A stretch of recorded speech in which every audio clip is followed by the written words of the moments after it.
Hello and welcome back to episode 3 of HHS Sports Podcast. We have much to discuss this week, including our first team securing TVL wins. Towards the end of the episode, we will interview 3 sport captain Owen Champlin. Soccer, lacrosse, indoor track. Jack and I had the pleasure of being a teammate with Owen Champlin over the past, I would say for me, like 3 or 4 years. And I played with Owen in basketball when we were little, so yeah. He's a great kid, great athlete, great guy. It's now time for our HHS Sports Roundup of the week. With all the inclement weather this week, it's a surprise that the HHS played a total of 27 games, and they won 18 of them. So that's great for the HHS and makes sense with some TVL titles coming this week. It was a great week. We'll start off again with softball. Unsurprisingly, they had another great week. They went 3-0. The girls started off the week with a dominant outing versus Ashland, where they were victorious by a score of 12-2. They then shipped off to Westwood for a potential TVL clinching game. They took care of business, winning 4-2 and securing our first TVL title of the season. First of many. Hopefully. Yeah. The celebration was short-lived as they had to begin preparing for a tough game at home versus Medfield. They ended up running through Medfield, winning 12-0. The girls are now 14-3 and sit second in the power rankings, only behind Silver Lake Regional. I can't see them closing the gap and overtaking Silver Lake. Their total rating difference is massive in the power rankings. I agree. It's unfortunate they probably won't be able to secure the top seed, but in the whole range of things, it doesn't matter. They still got a home playoff game and still will play a relatively weak team in the first round. So. They'll have all 3 home playoff games until neutral site as well. Yep. Yeah. Always got to look on the bright side, you know. The girls played Dedham at home, or they played Dedham and Norwood this week. Only Norwood is at home, and that will be on Tuesday. I believe it's their last game as well, so probably their senior night if you would like to go out and watch. Mm-hmm. Now moving on to boys baseball. They started off the week with a tough loss on Monday to Ashland, where they lost 7-4, but bounced back nicely with a blowout win, 18-3 against Medway on Tuesday. So a good, quick turnaround right there. So, seriously. Yeah. They then headed to a tough TVL matchup against Westwood on Wednesday. So what is that, back-to-back-to-back? That's pretty cool. Unfortunately, they couldn't come away with a win in a hard-fought 4-2 loss. But it was a pretty good game. We talked to a few of the players on the team, and they were happy with how they played. Yeah. Their final 2 TVL matchups are next week. Mondays away versus Dedham, and Tuesdays at home against Norwood. Then they have the Pedroli tournament that weekend, where they'll face against top D1 teams like Lincoln Sudbury, Natick, and Franklin. So it's a very competitive tournament with a great competition and a good way to practice before the postseason. 2 years ago, they were able to win with a walk-off from Dylan Ruff, and Nick Pedroli hit a grand slam, which is just a great moment to see given the tournament's named after his dad. The HHS now sit at 27th in the power rankings and are looking very positive heading into the playoffs. Girls golf won all 3 of its matches this week. On Monday, they beat Quabbin 33.5 to 14.5. On Tuesday, they blew out Burncoat, the final score being 29-5. On Wednesday, the girls were propelled to a narrow victory, largely because of the 12 points Reese and Emily won for the team. The final score of that match was 24.5 to 23.5. Real close. Yeah, so last week we were kind of confused on how the scoring works in girls golf compared to boys golf. So I did some research and learned that they do match play instead of stroke play. So stroke play is what you see on the PGA Tour and all other major golf events. So instead of playing for your own score every hole, you get a point-based system based on whether you score lower on a hole or higher than your playing partner. You get 1 if you win the hole, and half a point if you tie, and 0 for a loss. So, and then I guess they sum all those points up for the team. So, that's great to know. If you want to see that scoring in action, your last chance will be Tuesday, where the girls take on Westboro at home. The match will start at 3:30 at the Hopkinton Country Club. Nice course. Yeah, very, very nice course. The boys lacrosse team started the week off strong with 2 wins against Holliston and Ashland. They scored 16 goals in the 2 games and only let up 7. On Friday, they played in a must-win game at home against Westwood. All 3 of us attended that game. Does anyone have thoughts on what they saw? I mean, the Hillers started off very strong. They got out with an early goal by Cooper Goodman. He's going to be playing in college. That's pretty cool to see. The goal was very good. Cooper, definitely one of the more experienced players on the team. His brother Carter is on the team. I think so. Yeah, I do think so. They have some good chemistry there. Owen Champlin, who we talked to later in this video, got a nice space behind the goal. Coop kind of darted to the front. Champ passed it to him, and he just buried it in the back of the net. So Pretty goal. I remember that. I remember seeing that. Yeah, it was nice. And they followed it up nicely with another goal from Cal Rockwell. They were really buzzing early. Yep. And Cal Rockwell, I'm pretty sure does Will still play? Oh, I think he quit actually. Oh, okay. Well, his brother was on the team. Will played for a bit. So a little bit. More brothers on the team there. And with that goal, we saw Champlin, being in the right spot at the right time with another assist to Rockwell. So, he affects the game not just by his scoring, but from below the net as well. That's what you get with a 3-sport captain like him. He knows how to play. Yeah, Westwood responded real fast though after Cal's goal. That Westwood responded almost immediately after Cal's goal and made the score 2-1, I guess. Mm-hmm. And then possibly seconds later picked up some scraps from one of the Nate Burns saves, and suddenly it was equalized. This game was going back and forth like the tide. The Hillers didn't really seem to be fazed by these goals. They stomped back down the field and picked up four more pretty quickly. 2 from Matt Lottie and 2 from Cal Rockwell. That's some sophomore duo right there, and we talked about how they have a lot of young players on the team, and they show up for them in big games. Speaking of young players, Cal Rockwell, he impressed me a lot. He had a hat trick just in the first quarter of this game, and it's just a testament to his skill. And his older brother Will played for a while, so I'm sure they had a lot of good practicing in the backyard and stuff. Yeah, I agree. Cal was obviously incredible. 3 goals in 1 period. Obviously, that's not all luck. But I think Owen Champlin was, an even more dominant factor in the early stages of that game. Felt like every time the Hillers had the ball in their zone, it was in Champlin's stick. I just feel like everything seemed to run through Owen that game. Yeah, I'm pretty sure he picked up at least 2 assists in that period and affected the team even more than just the stats show. After the first quarter, it looked like the Hillers were just going to really run away with that one. That's what I thought, at least. Yeah, that definitely was not the case, though, as the Hillers struggled in the second stanza, giving up 3 goals and making it just a 1-goal game after the second. Yeah. I mean, let's not forget Burns made a great save in the dying embers of the second to keep them up. I felt the Hillers might regain some life after Goodman scored a early goal in the third to make it 7-5. But Westwood just shut it down. Yes, they did. They put on a great run and ended up leading after the third period. What was it, 8-7, I think, at that point? Yeah. Yeah, I think it was. The Hillers, again, looked like they might bounce back after Cal scored a 4th goal pretty early in the 4th. Yeah, but after that, again, it was all Wolverines. They scored, I think it was 3 more and ended up winning 11-8. The Hillers looked resilient all game, though, and that's a tough Westwood team, and they'll take that experience and apply it to a playoff game in the near future. I've definitely seen teams get out to an early lead like they did. Then once the other team scores, just go off in the deep. But the Hillers kept fighting all the way through. Yeah, unfortunately, that loss means that the Hillers will not split the TVO championship with the Wolverines. Westwood is the sole winner, so they were not one of our teams that won it this week. The boys play Falmouth, King Philip, and Norwood next week. At the end of this week, they ranked 20th in the power rankings. So, 4 places off of a home playoff game? Yeah. Put together a couple of solid wins there, and I could see them having a game. Yeah. Now moving on to girls lacrosse. They didn't enjoy similar results to last week.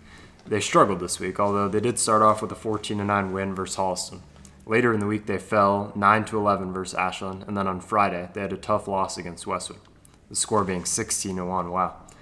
The girls will be home on Monday this week when they face Dedham. They now sit at 16th in the power rankings, meaning they are currently on pace to have a home playoff game in the first round. That's pretty good. Love to have more home playoff games, as many as possible, Yeah. Both the girls and the boys' track teams had meets this week. After the meet was rescheduled last week due to the rain, the boys' track team won against Dedham 87-49, securing their TVL title. The boys won the 4x400 relay thanks to great times from Ian Welding, Logan Sullivan, Ethan Davin, and Jason O'Connell. Mason Barros and Logan Sullivan won all the boys jumping events. Overall, it was an excellent performance. I'd like to give a special shout out to freshman soccer phenom Ian Wielding, who told me to look at his 200-meter time. The kid won the race with a 22.89. Pretty solid, but always got to expect more from the kid. Yeah. The girls were also able to secure a win this week against them, the final score being 92-44. Malia Grant, Alexi Wynn, Megan Berdulis, and Chloe Tumbleton were able to top the 4x400 relay. Bella Walkowitz, Josie Hopkins, and Isabel Walker took home first place in all three jumping events. Another excellent team performance from the girls. Also, I believe, securing the TVL title with that. Yeah, the boys and girls teams alike, they pretty much always win the TVL title in track. I participated in track last year, and we won the TVL last year, and it's fun because there's a TVL championship around this time of year where all the TVL teams come together, and not only did we win the large league, we won the TVL championship meet. I came, I don't know, I think it was third in the 400 meters. Yeah, so right, buddy. Yeah, right. Yep. Yeah, third after only doing track for a few weeks. That's so. a Wilt Chamberlain 100-point game. The cameras weren't on. The cameras weren't on at the time, but yeah. Take my word. Boys volleyball secured a nice win against Attleboro to start the week. However, they could not keep the winning train rolling and were swept by both Nipmunk and Norrin. They have one more home game this Wednesday. They will host Dighton Rebooth. I also want to say I was wrong in the past two episodes. The girls' tennis team is not our only Division I team this season. Boys volleyball is in the Division I as well. The boys' tennis team looks unstoppable right now. They flew through this week and came out with 3 big wins. They started off the week strong with 2 5-0 sweeps versus Ashland and Westwood. Then on Friday, they beat Algonquin 4-1. That win versus Westwood, by the way, secured a TVL title for the boys. They play Norwood at home on Tuesday, and that is their last regular season home game and probably their senior night. They also jumped to first in the power rankings. I don't know about you guys, but I plan on attending that final game. I have baseball, so I can't attend, but I will be rooting for them. This week's wins also helped the boys secure first in the power rankings. Yep. Yeah, they jumped above, I forget exactly. I think it was team. Duxbury last week. Duxbury, They had to yeah. go over, yeah. Yeah, so that's impressive because I believe both teams are undefeated. I looked at. So, yeah, well, I have to look out for them in the playoffs. Yes. Yeah. It feels like there's never any bad news for this boys tennis team. They're just Keep on winning. I mean, they're undefeated. So. I've barely seen them drop a set. This is like the first time I see That's a score true. like Yep. 4-1. So. The girls' tennis team also had a busy week. They played 4 games and were victorious in 2 of them. The first 2 against Ashland and Medway. However, they lost against Westwood and Algonquin. The girls have 1 more game to play, and it will be home against Dedham on Monday. Hopefully they end it strong. Of course, they now sit 19th in the power rankings. Division I, of course. Yeah. With 1 more week of regular season games left to play, the Hillers have 4 Tri-Valley League titles. Hopefully we'll tack on a few more this week, but I don't know how many other teams are in contention. I just gotta hope. Only 1 or 2 games left for each team, Yep. I'm pretty sure. That's pretty good. How much 4 is left pretty to be good. played.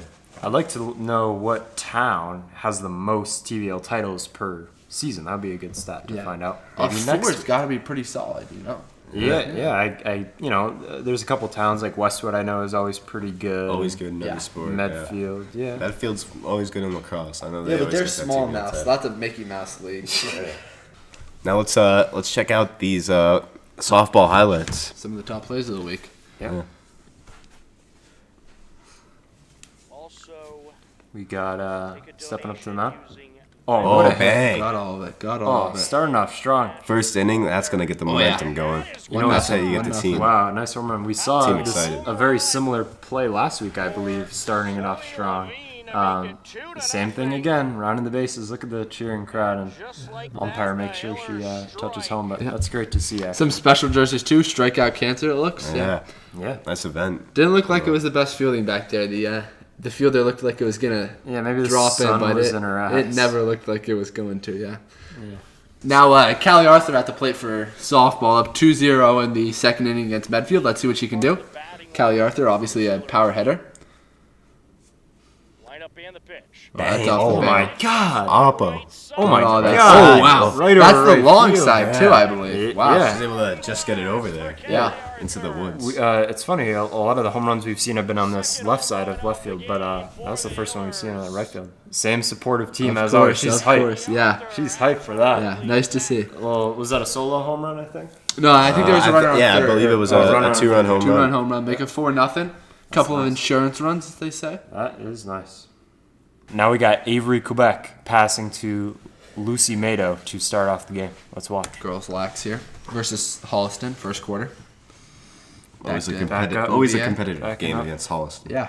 Working- Biggest working partner around. and rival. Oh, nice finds feed. the- Bang. Oh, Finds yeah. him. my God! Top. That's how you start a off the good game. That's top bins. Lads. It's a great cut from Lucy Mado there. Finds the space, Yeah, little little back cross door, cut, kinda pick it lob. up, and just slam it into that top corner. Yeah, that's Can't, impressive. no notes there for me. No notes.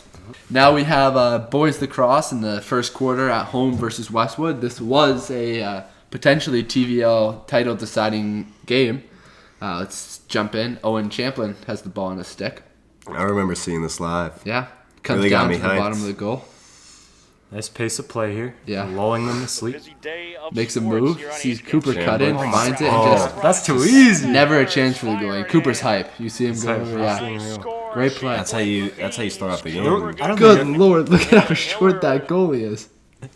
there was not a defender within, I think, 12 feet of him. First heat of boys track meet here versus Dedham. This is the 100-meter. We haven't seen this before. No idea who's going to win, so we're just going to go in and check it out. Live reaction. I think Harry Miller, Jack Knutson, Leon Berg are the three Hopkins runners. Here we go. See what happens. Hopkinton, I want to say, not known for their 100-meter prowess, more for like the distance, I would say, and the hurdles. Yeah, The hurdles, but of course. let's see what we got here. They're ready. Oh, they're off. Oh, Harry with a nice start. Miller, yeah, long legs. The kid's- Oh, Harry on the Looks outside. like He he just takes an early Knutson. lead. Knutson coming back though. Knutson. No, 800. Harry Miller Oh, pulls Harry away just at the end. smokes. There we go. everyone. Harry wins. And the Harry number just two smokes slot everyone. with Get what looks like Get a, lane one in looks like like the that's a about 10 point, a 11 10. seconds, Oh, maybe? that's not Yeah, 10, but I would say it's always a little more with the hand time. Yeah, so yeah, It's yeah. probably going to be around, if I have to guess, 11:3 for Harry Miller.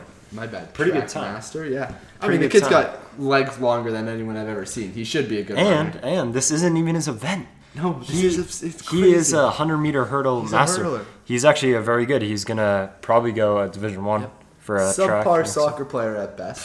Yeah, he does play right back sometimes. Yeah, he's occasionally. just fast, you know. Yeah, we put him at striker sometimes. He Yeah. didn't do anything.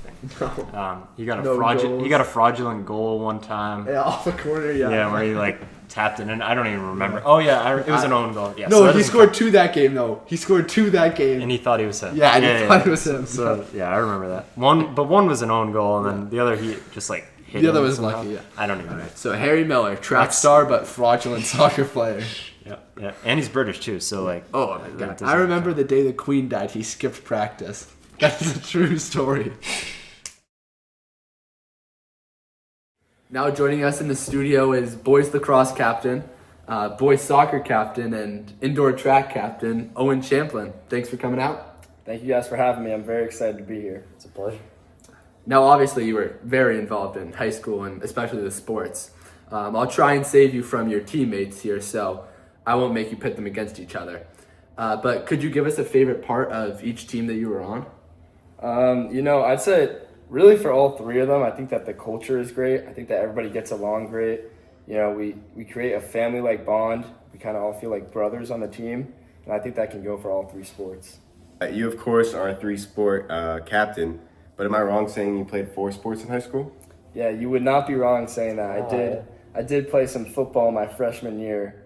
Then I made the transition over to my sophomore year.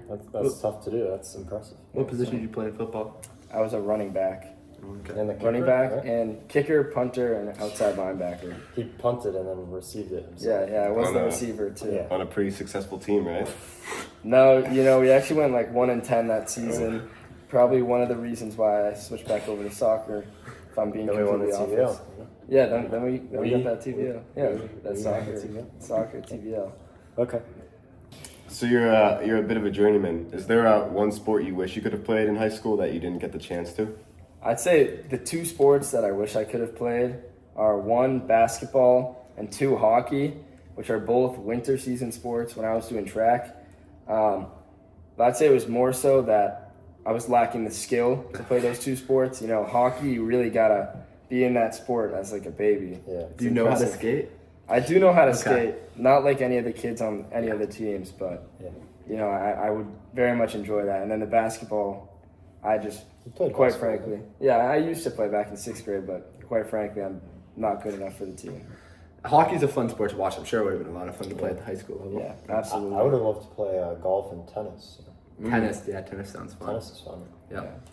So Owen, am I correct in saying that you're not doing any collegiate level sports, but you might do some clubs or anything? Right? Yeah, that's correct. So I'm heading to UMass next year, where I'm planning on trying out for the club lacrosse team, maybe the club soccer team as well. Club basketball, club hockey. Maybe not. Maybe I'll try out for some intramural leagues for basketball. We'll see about hockey, but that's good. I'll definitely stay active. Yeah. So, knowing that, what do you miss most about playing a varsity sport at Hopkinton? I'd say what I'll miss most is probably the bonds that you make and the connections that you have with the team. You know, I think it's kind of like built-in best friends when you're on that varsity team. And I think I'll miss that. I'll miss having practice every day. Yeah. Because that's really all throughout the year. Soccer practice after school. Yep, soccer practice, track practice, lacrosse. I'm always doing something. Soccer spaggers. You can have a lot of more free time. Yeah, I'll have to find out a way to fill up my schedule now. Yeah. So if you could have gone pro in any sport, it doesn't have to be one of the 3 that you played, what would you choose and like, what's your rationale for that choice? You know, honestly, I'd say I'd probably like to go pro in soccer. It's a good one. You know, Lamine I think Yamal. exactly like Lamine Yamal. I mean, it's very, Just has aura. Yeah, exactly. At 17. Has so much aura, like EK says. But I think playing in Europe, I mean, even you look at a kid like Will Recupero. Yep. You get to travel. Yeah, he's out there living the dream. You see all those different countries, playing at such a high level. I think that would be awesome to Yeah. play in like the Premier League. Yeah, the atmosphere out there is like a lot different than over here. You know, every single game is sold out, no matter when it is, what it is. They got flares. Fans over Yep. there. Yeah, they got flares in the stands. Tifos, Yeah, I think it'd be awesome to play in a stadium with fans like that. We got a taste of that in high school, you know? Yeah. State for sure. quarterfinals and semifinals. Basically the same thing, right? Yeah. Yeah, almost. So last week we had Braden on, who's also on the lacrosse team, and he said that this year the team's a lot younger and you have some young talent. So what challenges do you face with these young guys? You know, they might be a little reckless or not thinking so much, and that was the same with soccer. So what can you say about that? Yeah, you know, it's definitely a challenge having guys that aren't used to the team culture. I think that was the biggest thing because all of them are great athletes. I think on a skill level, there's nothing that they were lacking. I think that the biggest challenge was kind of representing our culture and trying to pass that on to them. I think we've been doing pretty well with it, but it's definitely a big challenge as so much of the team is new to the varsity level. Yeah. How were you what strategies or what did you do to really get these kids to, focus, pick up the culture and start, reflecting the team values that you have? You know, I really feel like the best way to show the values is just owning it yourself, being a role model. Yep. I think that's the easiest way for them to pick up on it. Monkey see, monkey do. Exactly, monkey see, monkey do. Because you can preach something as much as you want, but if you're not acting it yourself, then they're not going to pick up on it. Yeah, That's good. practice what you preach. Just full of anecdotes. Yep. So your season's coming to an end soon. What goals that you have for the season have you accomplished, and are there any goals that you're still looking forward to trying to achieve? So I'll start with what I'm still trying to achieve or hoping to achieve. I think it'd be awesome to win a playoff game. I've only done that once in my past 3 seasons on the lacrosse team. We beat Minnetonka at home last year, and right now we're sitting at about the 20 seed. So we're on the verge of getting a home playoff game, which would be awesome. But yeah, I'm really hoping to win one of those. And something that I'm happy that we already achieved, I'd say the team has come together a lot. We've really improved. We're starting to reach our potential. This past week with Holliston, Ashland, and Westwood, I feel like we played some of our best games. we've bought into our offense and our defense more.